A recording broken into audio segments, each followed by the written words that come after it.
প্ৰতি বছৰে ২৬ নৱেম্বৰ দিনটোত সমগ্ৰ ভাৰতবৰ্ষত দেশৰ সংবিধান গৃহীত হোৱাৰ স্মৃতিত সংবিধান দিৱস পালন কৰা হয়।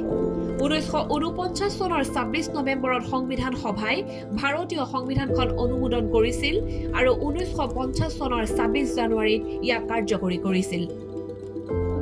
২০১৫ চনৰ ১৯ নৱেম্বৰত সামাজিক ন্যায় আৰু সবলীকৰণ মন্ত্ৰালয়ে ঘোষণা কৰে যে ভাৰত চৰকাৰে ২৬ নৱেম্বৰ দিনটো সংবিধান দিৱস হিচাপে উদযাপন কৰিব।